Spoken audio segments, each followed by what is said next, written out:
मजदूरों मेहनतकशों का शहर मालेगांव अब ड्रग्स का मरकज बनता जा रहा है।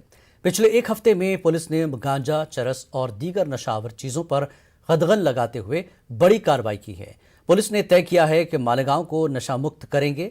वहीं दूसरी तरफ मकामी अवामी नुमाइंदे ये मुतालबा कर रहे हैं कि पुलिस तेजी से कार्रवाई करे और असल मुजरिमीन को जेल की सलाखों के पीछे डाल दें। पुलिस की कार्रवाई जारी है, मगर इसमें तेजी लाने का मुतालबा हो रहा है। पुलिस का कहना है कि मध्य प्रदेश और हैदराबाद से ड्रग्स मालेगांव लाई जा रही है, जिस पर हमारी नजर है। हम आखिरी कड़ी तक पहुंचकर कार्रवाई करेंगे।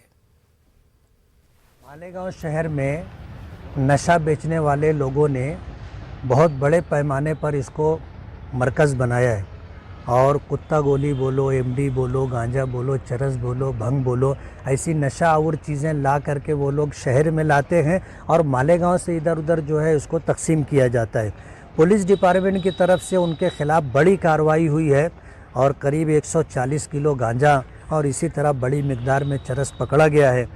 हम पुलिस डिपार्टमेंट की इस मामले में सराहना करते हैं। अभी हमने आला अफसरान से मुलाकात की और हमने उनको मुबारकबाद देने के साथ साथ ये डिमांड रखी है कि आपकी अगर कार्रवाई इसी तरह चलती रहेगी तो मालेगांव नशा मुक्त शहर हो जाएगा। नशा मुक्त मालेगांव के सिलसिले में नासिक ग्रामीण पुलिस विविध कदम जो है वो उठा रही है। उसमें ये कदम अपनी नई जो आने वाली पीढ़ी है उसको अलग अलग नशों से दूर रखने के लिए है। उसमें नासिक ग्रामीण पुलिस ने कार्रवाई करके अभी हाल ही में एक बार 60 किलो के आसपास का गांजा पकड़ा है और इसमें 120 किलो के आसपास का गांजा पकड़ा है।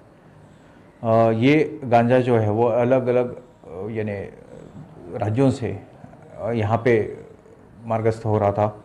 उसमें मध्य प्रदेश के लिंक्स दिखाई दे रहे हैं और हैदराबाद से लिंक दिखाई दे रहे हैं। उसी के साथ जो मालेगांव में एक कुत्ता गोली का जो चयन हो रहा है कि जिसमें न्यूरल सिस्टम को सप्रेस करने के लिए नॉर्मली साइकेट्रिक ट्रीटमेंट में जो गोली दी जाती है, जिसके लिए प्रिस्क्रिप्शन ज़रूरी होता है, उसका वापर भी काफ़ी बड़े पैमाने पे मालेगांव में दिखाई दे रहा है। इस सिलसिले में फूड एंड ड्रग डिपार्टमेंट के साथ पुलिस कार्रवाई कर रही है।